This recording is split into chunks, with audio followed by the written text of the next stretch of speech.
Good morning class. आज हम class 9th की बुक बिहाई बुक की poem 1 the road not taken, इस पोएम की क्विज क्वेश्चंस को हम करेंगे and all questions are of multiple choice. Let's start our quiz.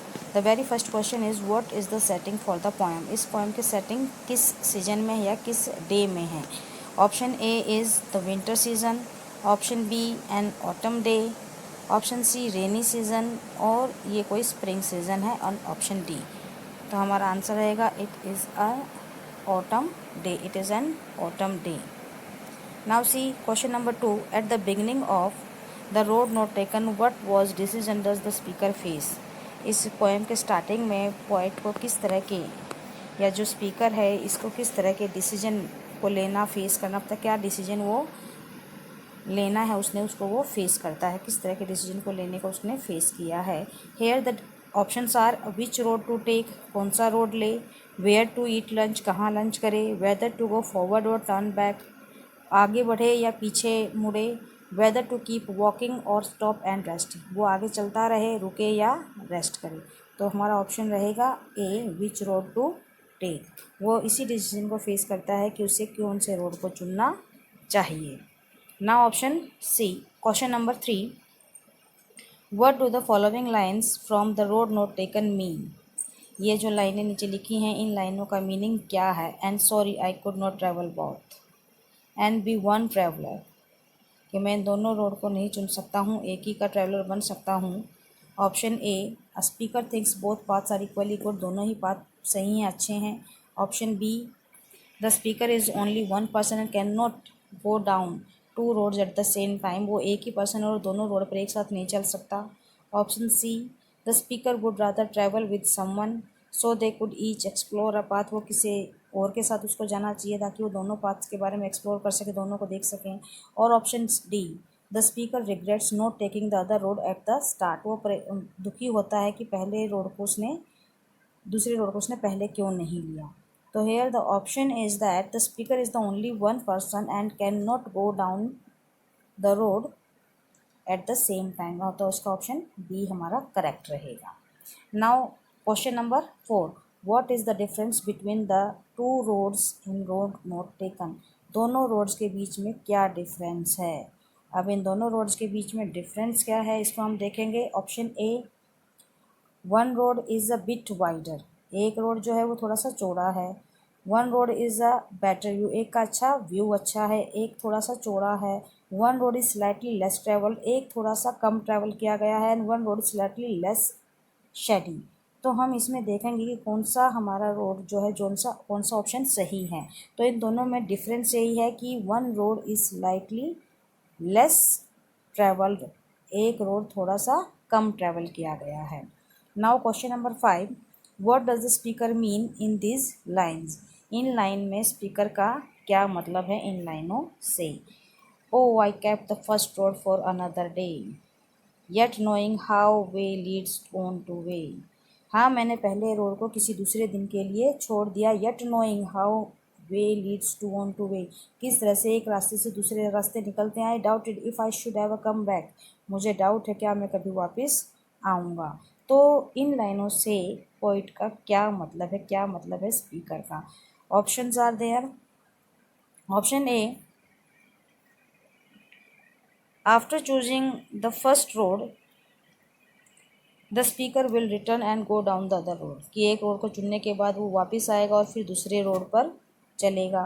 Option B, the speaker does not like to travel in the same part of the wood more than once, कि speaker does not like to travel in the same part, वो एक ही part पर दोबारा पसंद नहीं करता है चलना, of the wood more than once, एक बार से ज़्यादा हिस्से में। Option C, the speaker likes to walk in the wood alone and knows the way very well, वो अकेला ही इस पर चलना पसंद करता है, वो इसको अच्छे से जानता है इस रास्ते को। Option D, after choosing the first road the speaker will not return to go down the other road, कि एक रोड को चुनने के बाद राइटर के पास ये ऑप्शन नहीं है कि वो दूसरे रोड को वापस आकर चल सके। तो ऑप्शन डी हमारा यहाँ पर करेक्ट रहेगा कि एक रोड को चुनने के बाद वो दूसरे रोड पर वापस नहीं चल सकता। The speaker in the road not taken is most rarely which type of a person, वो किस तरह का व्यक्ति है। A person who a person lost in the woods, जो जंगल में खो गया है। A person who made a decision, जिसको एक डिसीजन लेना है। A person not standing at a fork, जो किसी कोने पर नहीं खड़ा है, किसी मोड़ पर नहीं खड़ा है। A person who lacks a well beaten path, एक ऐसे वेल बिटन पाथ को पसंद करता है। तो यहाँ पर जो राइटर है वो किस तरह का पर्सन है, वो ऐसा पर्सन है जिसको अपने लाइफ में कोई डिसीजन लेना। Person who made a decision. Now question number 7, what do the two roads represent. ये टू रोड जो हैं वो किसको रिप्रेजेंट करते हैं इस पोएम में, the road not taken. First है people who affects our lifes, ऐसे व्यक्तियों को जो हमारे जीवन को प्रभावित करते हैं। Option B, paths that are hidden in secret, ऐसे रास्तों को जो सीक्रेट कहीं रहस्य में कहीं छुपे हुए हैं। Option C, the beginning of the new phase of life, जीवन के नए रहस्य की बिगिनिंग को, दौरे को वो दिखाते हैं। और important decisions we make in life, तो जो टू रोड्स हैं वो रिप्रेजेंट करते हैं important decisions we make in our life. Now question number 8, on the surface the road not taken is about a walk in the woods. On a deeper level what is the poem about? एक walk के बारे में अगर surface पर हम इसको देखें, लेकिन अगर इसका डीप में मीनिंग देखें तो ये पोएम किस चीज़ के बारे में है। Option A, the poem is about other people help us face major decisions, कि किस तरह से दूसरे व्यक्ति हमें डिसीजन लेने में हेल्प करते हैं। The poem is about loving nature and protecting natural habitat, कि जो नेचर है उसको प्यार करने से और उनको जो नेचुरल हैबिटेट है उनको किस तरह से उनको बचाया जाए।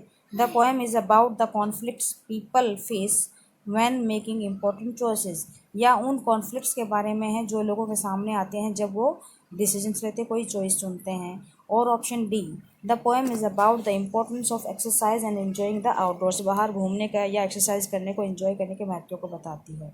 तो clearly the deeper meaning of the poem is that it is about the conflicts people face when making important choice, जब उन्हें महत्वपूर्ण चॉइस डिसाइड करनी होती है तो उनके सामने काफ़ी द्वंद्व होते हैं, कॉन्फ्लिक्ट्स होते हैं जिनको वो फेस करते हैं।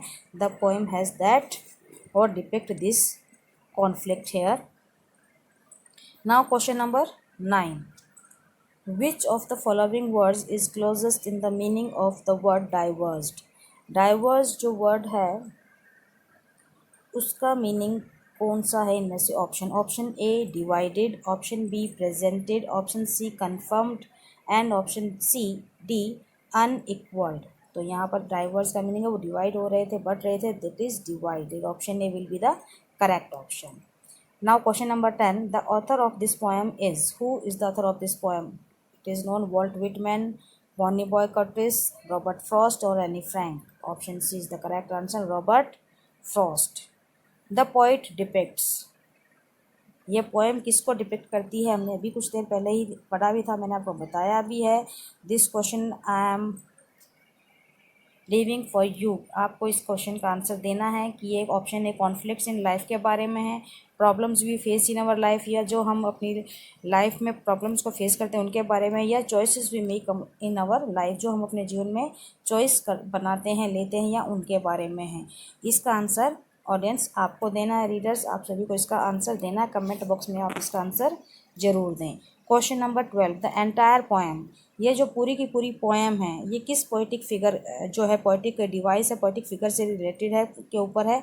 तो इसका ऑप्शन ए है a simile, option B a metaphor, option C a ballad and option D a personification. तो ये रहेगा एक मेटाफर है जो किसी न किसी को, एक जो रोड्स हैं वो रिप्रेजेंट करते हैं हमारी चॉइसेस को लाइफ में।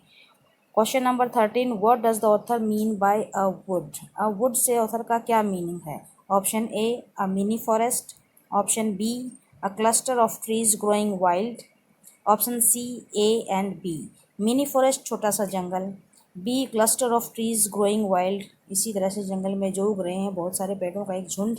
तो इसका ऑप्शन आंसर रहेगा option C A and B both. तो क्लास यहाँ पर हमारी क्विज ख़त्म होती है। Watch the video carefully, answer the question which I have given you, like, share, comment and subscribe my channel for the notification of my new videos.